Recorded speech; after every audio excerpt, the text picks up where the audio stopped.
파병된 이제 북한군 동향도 조금 궁금하기도 하고 어떤지 이 북한군과 우크라이나군이 교전을 펼쳤다는 주장이 지금 사실로 확인이 되고 있잖아요. 맞습니다. 젤렌스키 대통령이 이 젤렌스키 대통령이 북한과 자국군 간의 교전 사실을 공식화한 상황이 있었습니다. 차 교수님.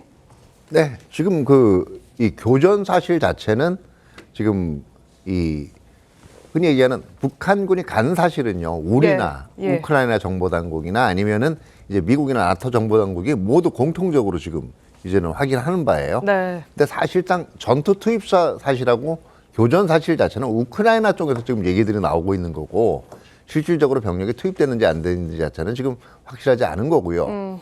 그리고 만약에 지금 투입을 했다면 이게 동기를 의도를 의심해 봐야 돼요.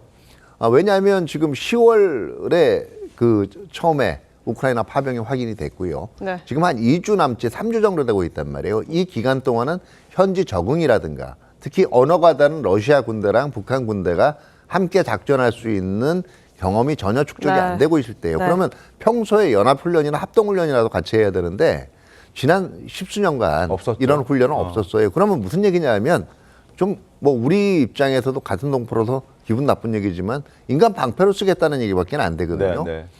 이렇게 병력을 쓰다 보면 계속 끌어와야 돼요, 북한에서. 그럼 과연 지금 이런 전장을 구상하고 있는 건지 그렇게 되면 아무리 김정은이라고 해도 사실은 저렇게 해가지고 소모되는 병력이 전장 경험을 쌓을 수도 없어요. 그러면 저게 나중에 다시 한번 북한 내에 소식으로 들어갈 땐 굉장한 통치 부담이 될 텐데 그거를 동의를 했겠느냐라는 생각이 하나가 있고 만약에 정말 저게 사실이면 러시아도 그렇고 북한도 그렇고 굉장히 급하다는 얘기예요. 급하다. 그러면 오히려 트럼프 대통령 같은 경우에 지금 대통령 당선인 같은 경우에 24시간 안에 끝나겠다고 얘기하지만 저런 거를 감을 잡게 되면 상대방이 급할 때 절대로 협상 안 하거든요. 그러니까 이제 그것도 영향을 미칠 수가 있어요. 알겠습니다. 자, 어쨌든 젤렌스키 대통령을 통해서 지금 이제 북한군과 우크라이나 군과의 교전이 있었다라는 부분이 이제 확인이 되면서 이제 정말 일촉즉발의 상황에 봉착하게 됐다라는 걸 저희가 피부로 느낄 수 있는 그런 상황입니다. 그리고 파병된 북한군과 관련해서 미확인 정보들이 마구 돌아다닌다는 이야기가 계속 전해지고 있죠. 저희도 전해드리고 있습니다만 현지에서 북한군을 가까이서 촬영한 영상도 나왔습니다. 영상 보면서 설명을 드리겠습니다. 자, 바로 이 모습입니다. 병사들이 러시아 군복 차림을 입고요. 이렇게 옹기종기 모여 있죠. 소총을 메고 이제 백팩, 그러니까 군장도 착용한 상태로 이제 이야기를 하고 있습니다. 러시아 말을 얘기하는데 아마 대화, 소통을 위해서 북한 군사들에게 러시아 말을 알려주고 있는 듯한 모습이 촬영된 겁니다. 지금 저렇게 딱 봐도 일단 러시아 군의 모습은 아니고 러시아 군복을 입고 있고 동양인의 얼굴을 하고 있는 사람이, 군인이 보여집니다. 북한군이 지금 러시아 교관의 말을 따라서 러시아 말을 배우고 있는 그런 상황, 그런 걸로 보여지는 지금 영상이 공개가 된 것이고 저 영상은 우크라이나의 한 종군 기자가 공개한 영상이라고 지금 전해지고 있습니다.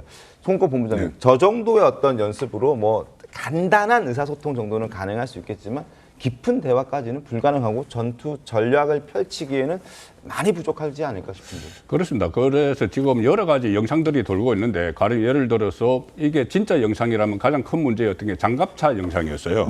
장갑차가 북한군으로 추정되는 병력을 전개시켜 놓고 허허벌판에 내려놓고 저 병력들을 막 우왕좌왕하고 그다음에 장갑차는 철수하지 않습니까? 맞습니다. 그게 실제 영상이라면은 그것은 적군에게 그냥 먹잇감을 투척하는 거죠. 그래서 그건 상당히 문제인데 그 영상 자체가 실제 영상인지 아니면은 만들어진 건지 그리고 저 다른 내린 영상인지 병사들이 북한 군인지 추정될 뿐이죠. 네. 이것뿐이 아닙니다. 우리 북한군이 처음에 전투에 투입돼서 한 명 남기고 다 전사했다 이런 것도 나왔고 심지어 이게 파병된 부대가 폭풍군단인지 아닌지 이것도 아직 정확하지가 않아요. 그것도 굉장히 만약에 맞다 하더라도 소수 인원일 것이다. 10%만 폭풍군단이다 이런 이야기도 있고 정예부대다. 심지어 또 북한 전사자가 있었는데 거기 신분증에 대한 문제도 있었고 맞습니다. 그러니까 이런 여러 가지로 혼돈되는 상황에서 저 영상이 과연 지금 북한군인지 그리고 저렇게 단기간에 훈련을 받아서 투입되는 게 가능한지 이 북한의 폭풍군단이라면은 폭풍군단은 주로 산악전을 그 연습을 하거든요. 후방 침투를 해서. 그렇죠. 네. 근데 저기는 완전히 평지입니다. 평지에서 도론에 이제 속수무책이다 이런 말들까지 나오는데 지금 가장 중요한 것은 우리 당국에서 이걸 얼마나 정확히 파악을 하고 있는지 이 지금 들어오는 영상들이 진짜인지 그리고 네. 폭풍군단이 10% 간 건지 전부 간 건지 신병들이 간 건지 이런 걸 정확히 파악을 해야지 나중에 대비를 할 수 있는 거죠. 네. 그래서 저는 우리 국정원을 비롯해서 우리 당국의 정보 수집이나 분석 능력이 지금 굉장히 중요하다고 봅니다. 네.